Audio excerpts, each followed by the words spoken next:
দরকার। যদি সংগঠন না হয়, সংগঠিত না হয়, তাহলে অন্য মানুষ আমার গ্রাস করে ফেলবে, আমার ভাষা সংস্কৃতি এগুলো শেষ করে দিবে, দিয়ে আমরা অন্য ভাষা কওয়া লাগবে।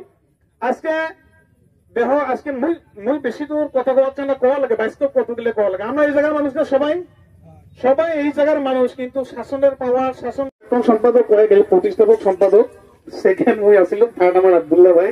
যাই হোক, আমরা খুব চেষ্টা করছি, বহুত কষ্ট করি সংগ্রাম করি আজকে আমরা সরকার আমার স্বীকৃতি দিছে। আমরা এই অঞ্চলের ভূমিপুত্র বলে সরকার আমার স্বীকৃতি দিছে। কি জন্য স্বীকৃতি দিছে? আমার হিস্ট্রি হাসতেছে, আমার হিস্ট্রি জানে, আমার সংস্কৃতি আছে, আমার সবগুলো আছে, এগুলো জানে শুনে আমার সরকারের স্বীকৃতি দিছে। যদি সরকারের স্বীকৃতি দিছে, কিন্তু তথাপি জনগোষ্ঠী মঞ্চ জিন্দাবাদ,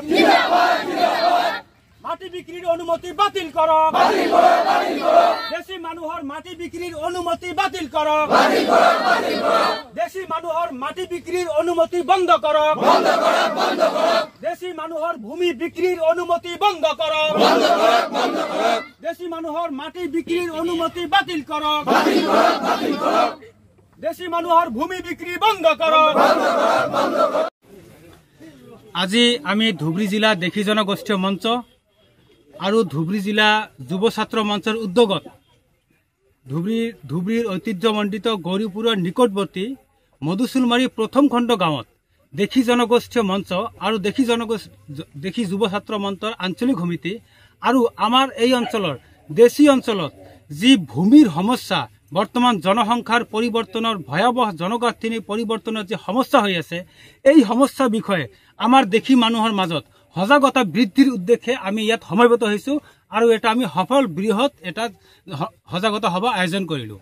আজি সজাগতা সভাৰ উদ্দেশ্য যদিও আমাৰ আঞ্চলিক সমিতি গঠন কৰাৰ এটা উদ্দেশ্য আছিল, ইয়াতকৈ সবাতোকৈ ডাঙৰ আমাৰ মুখ্য উদ্দেশ্য হ'ল এই অঞ্চলৰ মাটি, ইয়াত যি জনসংখ্যাৰ পৰিৱৰ্তন হৈ আছে, জনবিন্যাসৰ ভয়াৱহ পৰিৱৰ্তন হৈ আছে, অনাগত দিনত এই অঞ্চলত দেশী মানুহৰ কোনো ধৰণৰ আধিপত্য যে নাথাকিব, অৰ্থনৈতিক ৰাজনৈতিক আধিপত্য যে নোহোৱা হোৱাৰ অৱস্থা হৈছে, অকল এই অঞ্চল নহয়, গোটেই ধুবুৰী বিধানসভা সমষ্টি, গৌৰীপুৰ বিধানসভা সমষ্টিত আমি দেখি আছো এই একেই তীব্ৰ গতিত পৰিৱৰ্তন হৈ আছে। এই পৰিৱৰ্তনক আমি নাকি লগাবলৈ গাঁৱে গাঁৱে আমি মিটিং কৰি আছো, সজাগতা সভা কৰি আছো। আজিও তেনেকৈ সজাগতা সভা কৰিছো।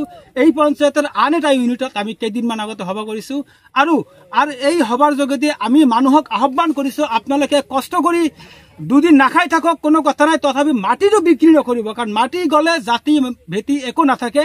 মাটিয়ে এটা জনগোষ্ঠীৰ মুখ্য শক্তি।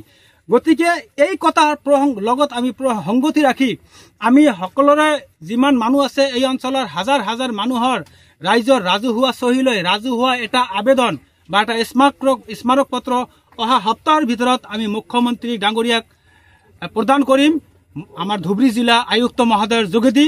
আৰু ইয়াৰ মুখ্য উদ্দেশ্য হ'ব যাতে ধুবুৰীয়ে নহয়, গোটেই অবিভক্ত গোৱালপাৰা জিলাৰ দেশী মানুহৰ ভূমি যাতে অনাদেশী বা অনাথলুৱা জনগোষ্ঠীক বিক্ৰী কৰিব দিয়া নহয়। আৰু ইতিমধ্যে যিখিনি অনুমতি দিছে এই অনুমতি বাতিল হ'ব লাগে, ভৱিষ্যতেও কাকো অনুমতি দিব নালাগে মাটি বিক্ৰীৰ। যদি মাটি বিক্ৰী কৰিব পাৰে, অকল দেশীখিনিয়ে যাতে আমাৰ দেশীৰ মাটি যাতে দোষীক বিক্ৰী কৰাৰ অনুমতি দিয়ে। লগতে আমি এটা সকীয়নো দিছো, আজি আমি সকলোৱে আৱেগিক হৈ আছো, আমি এটা স্পষ্ট কথা কৈ দিওঁ যে দেশী জনগোষ্ঠীসকলৰ সবাতকৈ কোনো ডাঙৰ যদি কোনো জাতীয় শত্ৰু আছে, সেয়া হৈছে মাটিৰ দালালখিনি দেশীসকলৰ। সেই দালালখিনিক আমি সকীয়াই দিছো। অনাগত দিনত যদি আপোনালোকে মাটিৰ প্ৰকাৰ প্ৰলোভন দেখুৱাই এনেকৈ মাটি বিক্ৰীৰ কাম যদি বন্ধ নকৰে, যিকোনো অঞ্চলত আপোনালোকৰ গণধুলাই হ'ব। আমি স্পষ্ট ভাষাৰে কৈ দিছো, আপোনালোকক আমি লক্ষ্য কৰি আছো, আপোনালোকক গণধুলাই হোৱাটো স্পষ্ট কথা, এইটো চিয়ৰ। আৰু ইয়াৰ যোগেদি আমি প্ৰশাসনকো জনাই দিছো, আপোনালোকো লাগি লগাক। ইতিমধ্যে মুখ্যমন্ত্ৰী দালালৰ বিৰুদ্ধে বহুত অভিযান চলাইছিল, যদি সেই অভিযানবোৰ ফেইলাৰ হয়, টোটাল ফেইলাৰ, এই দালালবোৰক ভালকৈ নাকিব লগাব লাগে। অন্যথা দেশীসকল, আমাৰ দেশীৰ ভিতৰত যিখিনি দালাল আছে, সিহঁতে কিন্তু গণধুলাই খোৱাটো একদম নিশ্চিত বুলি কৈ দিলো। আৰু ইয়াৰ কাৰণে যদি কোনো আইন শৃংখলা পৰিস্থিতি হয়, আমি স্মাৰক পত্ৰ দিয়াৰ পিছতো তেতিয়া আমি দায়ী নহ'ম, ধুবুৰী জিলা পুলিচ প্ৰশাসন দায়ী হ'ব।